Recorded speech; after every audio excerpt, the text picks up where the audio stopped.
عمر میں حضور صلی اللہ علیہ وسلم پر پہلی وحی نازل ہوئی تو حضور صلی اللہ علیہ وسلم نے 3 سال پوشیدہ طور پر اسلام کی تبلیغ کی۔ جب اعلان نبوت کو 3 سال گزر گئے تو اب اللہ تبارک و تعالیٰ نے حکم دیا کہ اب اعلانیہ طور پر آپ اسلام کی تبلیغ فرمائیں۔ نبی پاک صلی اللہ علیہ وسلم صفا کی پہاڑی پر کھڑے ہوئے اور اعلان اسلام کی دعوت دی۔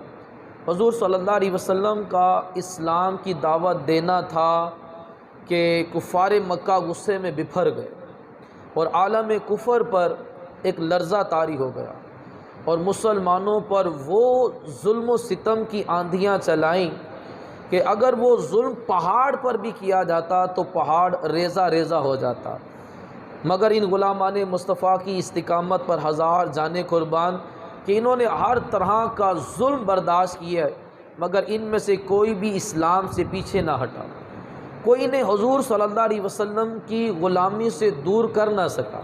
حضور صلی اللہ علیہ وسلم کی محبت، عشق و محبت اور ادب کو میں کمی نہ آ سکی۔ ان پر ظلم بھی کیے گئے، ان پر جھلاؤ گھیراؤ بھی کیا گیا، شیب ابی طالب کے اندر ان کو محصور بھی کر دیا گیا، ان کا بائیکاٹ کر دیا گیا، ان کا کھانا پینا بند کر دیا گیا، ان کو عرب کی تپتی ریت پر لٹا کر اوپر سینے پر پتھر بھی رکھ دیا گیا، لیکن کسی طرح بھی یہ دین سے بالکل بھی پیچھے نہ ہٹے۔ آج لوگ کہتے ہیں کہ دین پر چلنا بڑا مشکل کام ہے، تو ذرا اس واقعے کو اپنے ذہن میں بندہ لے کر آئے کہ صحابہ کرام علیہم رضوان کو دین پر چلنا آسان کام تھا۔ ایک صحابی کی اس ٹانگ کو گھوڑے کے ساتھ باندھ دیا جاتا ہے، اس دوسری ٹانگ کو دوسرے گھوڑے کے ساتھ باندھ کر گھوڑوں کو تیزی سے دوڑایا جاتا ہے، وہ صحابی درمیان میں سے چر جاتے ہیں۔ کس طرح سے سخت گرمی کے اندر ان کو دھوپ میں گھسیٹ کر ان کے اوپر پتھر رکھ دیا جاتا ہے، کوڑے برسائے جاتے ہیں۔ تو کیا ان کا دین پر چلنا آسان کام تھا؟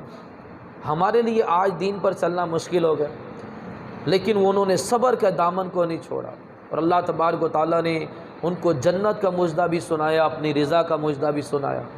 نبی پاک صلی اللہ علیہ وسلم نے ارشاد فرمایا صبر کی 3 قسمیں ہیں، ایک ہے مصیبت پر صبر کرنا، ایک ہے نیکی پر صبر کرنا، اور ایک ہے کہ گناہ پر صبر کرنا۔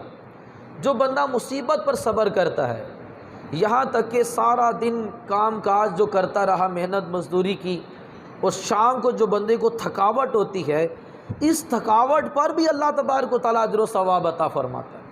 فرمایا جو مصیبت پر صبر کرے اس کے 300 درجے ہیں، اور ایک درجے سے دوسرے درجے کے درمیان کا فاصلہ بلا کتنا ہے؟ فرمایا زمین سے منتہے عرش تک ہے۔ اور جو نیکی پر صبر کرے، یعنی کہ نیکیاں کرنے میں جو اس کو تکالیف آ رہی ہے، نیکی کرنے میں جو دشواری کا سامنا کرنا پڑا ہے، نیکی کرنے پہ جو لوگوں کے طعنے سننے پڑتے ہیں، بس اوقات بندہ داڑھی رکھے تو رشتہ دار اور دوستوں کی طرف سے طرح طرح کے طعنے سننے پڑتے ہیں۔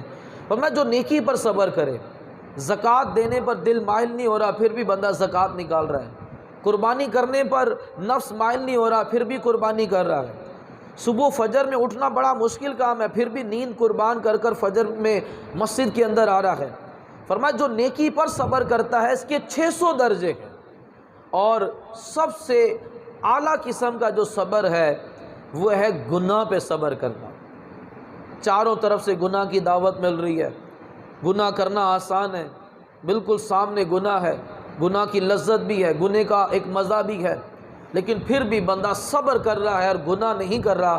فرمایا یہ صبر پر 900 درجے، 900 درجے کہ بندے کو گناہ کی طرف دل مائل ہو رہا ہے اور گناہ سامنے ہے، گناہ کرنا آسان بھی ہے، لیکن پھر بھی اللہ کے ڈر اور اللہ کی خوف کی بنا پر بندہ گناہ چھوڑ دیتا ہے، صبر کرتا ہے کہ میں نے گناہ نہیں کرنا، تو اس کے 900 درجے ہیں۔ اور یہ سب سے اعلیٰ ترین صبر گناہوں پر صبر کرنا ہے کہ چاروں طرف گناہوں کی بھرمار ہو، گناہوں کی دعوت بھی ہو، اور پھر بھی بندہ گناہ نہ کرے تو اللہ تبارک و تعالیٰ اس کو 900 درجے عطا فرماتا ہے۔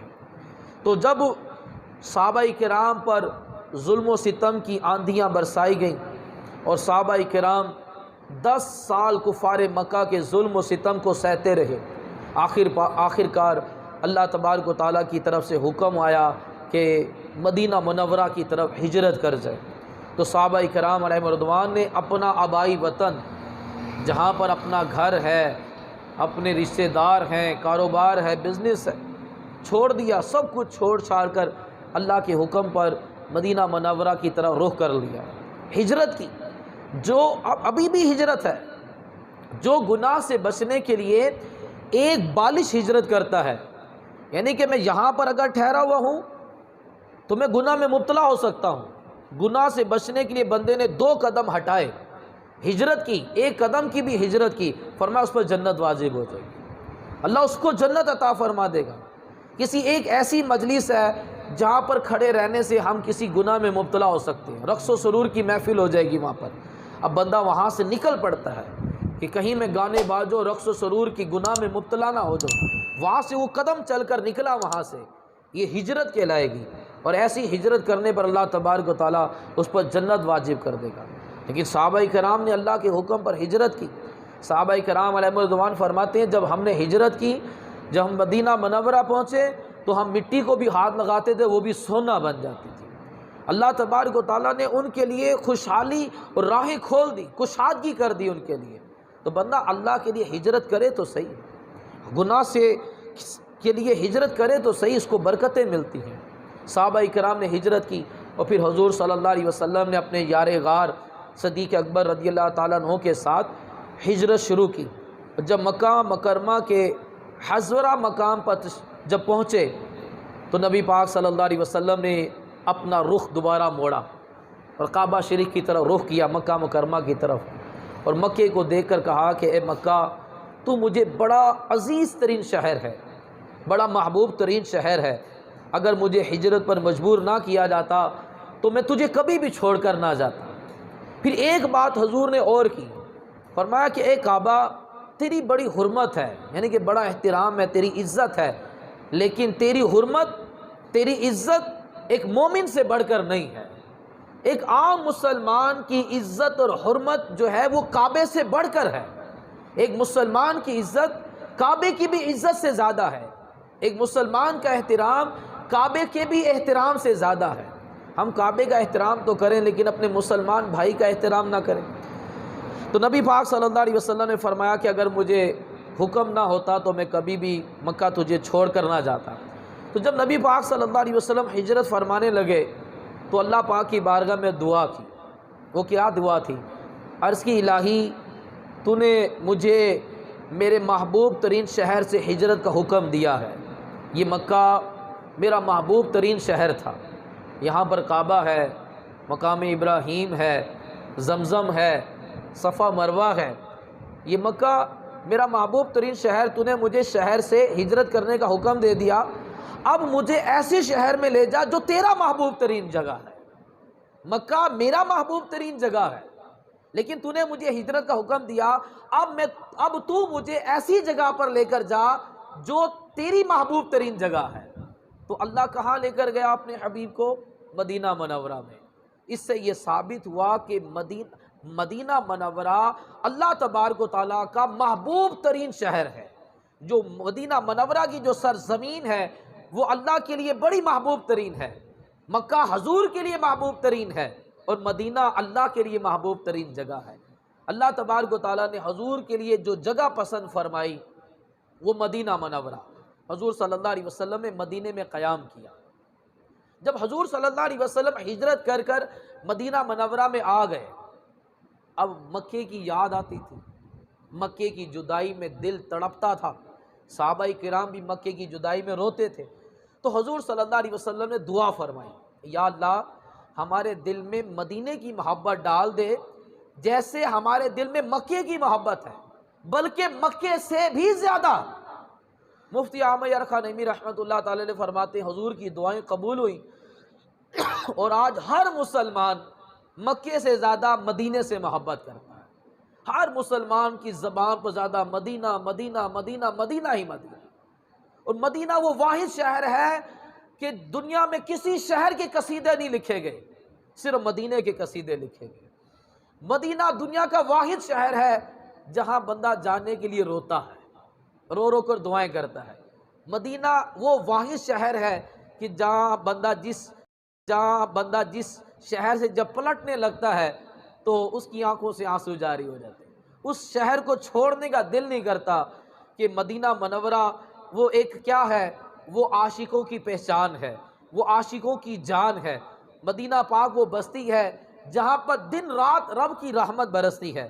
مدینہ پاک دار الحجرت بھی ہے، مدینہ پاک دیار الفت بھی ہے، مدینہ پاک مرکز عشق و محبت بھی ہے، مدینہ پاک دار الامان بھی ہے، دار الایمان بھی ہے۔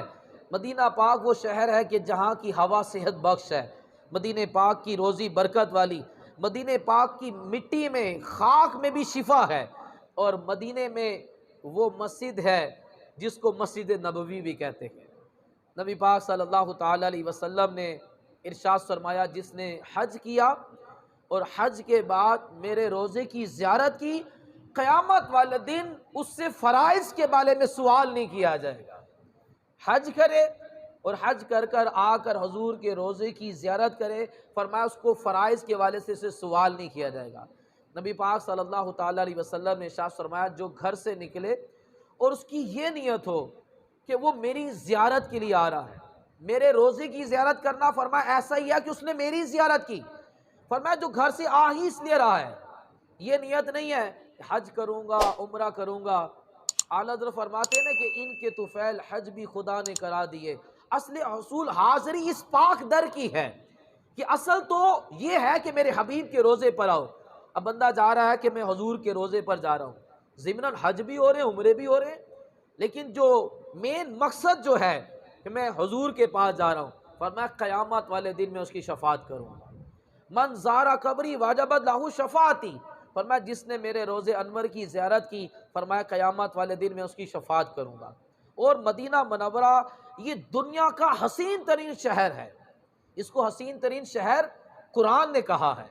اللہ تبارک و تعالیٰ نے ارشاد فرمایا، والذین ہاجروا فی اللہ، جنہوں نے اللہ کی راہ میں ہجرت کی، اپنے گھر بار کو چھوڑا، من بعد ما ظلموا، جبکہ ان کے اوپر ظلم کیا گیا تھا، ظلم کے بعد انہوں نے ہجرت کی، فرمایا کہ لَنُبَوِّئَنَّهُمْ فِي الدُّنْيَا حَسَنَةً، فرمایا میں ان کو بہترین جگہ پر لے کر جاؤں گا۔ اللہ فرما رہا ہے جن پر ظلم ہوا، ظلم کے بعد انہوں نے ہجرت کی، تو اللہ فرما رہا ہے کہ ہم ضرور انہیں دنیا میں اچھی جگہ دیں گے۔ لَنُبَوِّئَنَّهُمْ فِي الدُّنْيَا حَسَنَةً، تو مدینے کو حسنہ کہا جاتا ہے کہ دنیا کا سب سے خوبصورت ترین شہر، دنیا کا سب سے حسین ترین شہر، اس کی عمارتیں بھی اچھی ہیں، اس کی ہوا بھی اچھی ہے، اس کا غبار بھی اچھا ہے، ہر مدینے کی ہر شے ہی بندے کو بڑی پیاری ہے، اس کے پھولوں سے بھی پیار ہے تو اس کے کانٹوں سے بھی پیار ہے، اس کے غبار سے بھی پیار ہے۔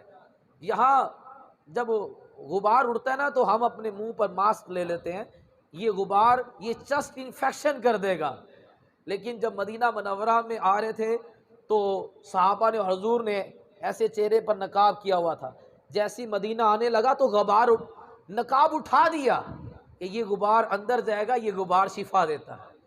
حضور نے فرمایا میرا لعاب اور میرے شہر کی مٹی یہ شفا دیتی ہے۔ اما عائشہ صدیقہ رضی اللہ تعالیٰ عنہا فرماتی ہیں، جو بھی کوئی بیمار ہو جاتا تھا، پھوڑا پھنسی نکلتی تھی، حضور صلی اللہ علیہ وسلم فرماتے تھے بسم اللہ، اور پھر لعاب اور مٹی لے کر اس جگہ پر لیپ کر دیتے تھے، فرمایا اس کو شفا مل جاتی تھی۔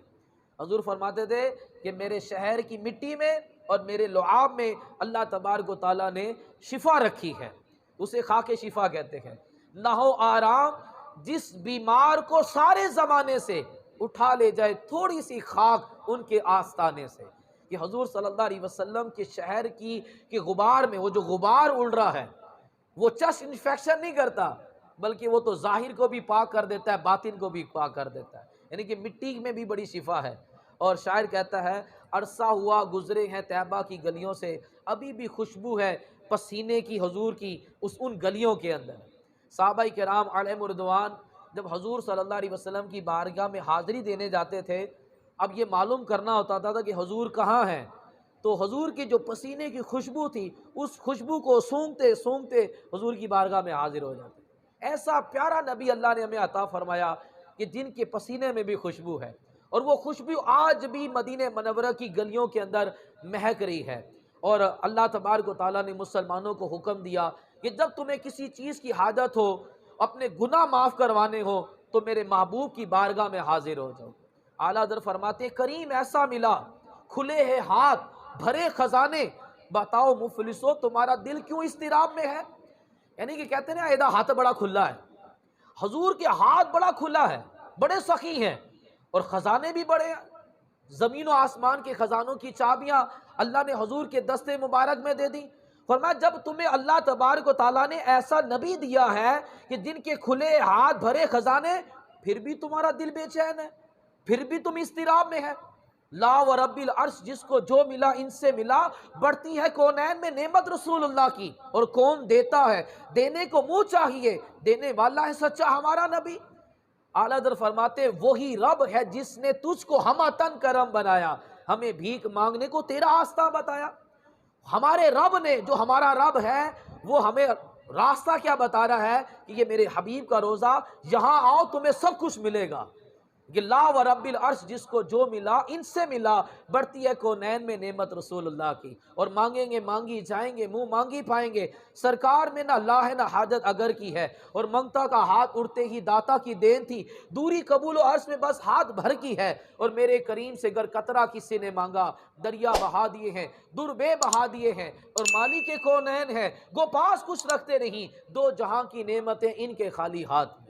ان کے روزے پر پڑے رہو، قافلہ تو اے رضا اول گیا آخر گیا۔ نبی پاک صلی اللہ علیہ وسلم کا روزہ انور یہ عاشقوں کا مرکز ہے، یہ عشق کا مرکز ہے، جہاں پر دل جو ہے وہ کھینچے چلے جاتے ہیں، یہ نہ کہ وہ مدینہ جو کونین کا تاج ہے، جس کا دیدار مومن کی معراج ہے۔ زندگی میں خدا ہر مسلمان کو وہ مدینہ دکھا دے تو کیا بات ہے، وہ مدینہ جہاں پر دجال آ ہی نہیں سکے گا۔ مدینہ مکہ مدینے کی سرحدوں پر فرشتے ہیں جو مکہ مدینے کا پہرا دیتے ہیں، یہ نہ دجال آ سکے گا وہاں پر، نہ یہود آ سکیں گے، نہ یہود خیبر تک کو فتح کر لیں گے لیکن مدینہ منورہ نہیں آ سکیں گے۔ تو یہ ایسی پیاری سرزمین ہے کہ جہاں پر گناہ گار جائے تو گناہ کا مرض بھی ختم ہو جاتا ہے، بیمار جائے تو سارے امراض اس کے ختم ہو جاتے ہیں، اور جو اپنی زندگی میں ایک بار حضور صلی اللہ علیہ وسلم کے روزے کو دیکھ لیتا ہے، حضور فرماتے ہیں من زارا قبری واجبت لاہو شفاعتی، میری شفاعت اس کے اوپر واجب ہوگی۔ فرمایا میں اس کا شفیع اور گواہ بنوں گا، اور فرمایا جس سے ہو سکے وہ مدینے میں مرے، جو مدینے میں مرے گا قیامت میں اس کی شفاعت کروں گا۔ اعلیٰ حضرت فرماتے ہیں طیبہ میں مر کر ٹھنڈے چلے جاؤ آنکھیں بند، سیدھی سڑک یہ شہر شفاعت نگر کی ہے۔ اور فاروق اعظم رضی اللہ تعالیٰ عنہ کی دعا کیا تھی؟ اللہم ارزقنی شہادتا فی سبیلک واجعل موتی فی بلد حبیبک صلی اللہ علیہ وسلم، یا اللہ مجھے اپنے حبیب کے شہر میں شہادت کی مہر عطا فرما۔ تو آپ یہ دعا مانگا کرتے تھے۔ اب جنگیں تو مدینے سے باہر ہوتی تھی، فاروق اعظم کے دور میں مدینے میں تو جنگ ہوتی ہی نہیں تھی، لیکن آپ کی دعا یہ تھی کہ میں نے مرنا ہے مدینے میں مرنا ہے، اور شہادت کی موت مرنا ہے۔ اللہ پاک نے دعا قبول کی، اور مدینہ منورہ میں فجر کی نماز پڑھاتے ہوئے آپ پر قاتلانہ حملہ ہوا اور آپ جام شہادت نوش کر گئے۔ عثمان غنی رضی اللہ تعالیٰ عنہ باغیوں نے محاصرہ کر لیا، ان کی باغیوں کی تعداد 40 تھی۔ صحابہ کرام نے کہا ان کی کیا جرت، ہمارے امیر المومنین پر محاصرہ کریں، ان کو گھیرے میں لے لیں، آپ ہمیں اجازت دیں، ہم تو ان کو چٹکیوں میں ختم کر دیں گے۔ عثمان غنی رضی اللہ تعالیٰ عنہ فرماتے ہیں کہ یہ میرے آقا کا شہر ہے، میں مدینہ منورہ میں قتل و غارت نہیں ہونے دوں گا، آپ نے اجازت نہیں دی۔ صحابہ کرام نے کہا کہ امیر المومنین پھر آپ پچھلے دروازے سے مکہ مکرمہ چلے جائیں یا ملک شام چلے جائیں، وہاں امیر معاویہ رضی اللہ تعالیٰ عنہ گورنر ہیں۔ تو فرماتے ہیں میں نبی کا شہر چھوڑ کر کبھی نہیں جاؤں گا۔ تو آپ نے وہیں مدینہ منورہ میں جام شہادت کو نوش فرمایا۔ کیسا مدینے سے محبت اور مدینے کا ادب بھی تھا۔ تو جب یہ حالات خراب ہوئے تو کہیں مدینہ منورہ کی بے ادبی نہ ہو۔ جب حضرت علی رضی اللہ تعالیٰ عنہ خلیفہ بنے تو آپ نے دارالحکومت کوفہ کو بنا لیا تھا، کیونکہ بغاوت اور طرح طرح کے فرقے بن گئے تھے۔ تو آپ مدینے سے نکل کر دارالکوفہ میں آ گئے تاکہ مدینہ منورہ کی کسی قسم کی بے ادبی نہ ہو۔ کس طرح سے اس شہر کا ادب کیا جاتا تھا کہ آقا دو عالم صلی اللہ علیہ وسلم مدینہ منورہ میں جلوہ فرما ہے۔ تو بڑی سعادت کی بات ہے کہ بندہ اپنی زندگی میں ایک بار حضور کے روزے کو دیکھ لے تو دونوں جہاں کی برکتیں، دونوں جہاں کی نعمتیں اس کو مل جاتی ہیں۔ اس سے بڑھ کر اور کیا کہ حضور نے فرمایا میں اس کی ضرور اس کی شفاعت کروں گا۔ اللہ تبارک و تعالیٰ ہم سب کو جانا نصیب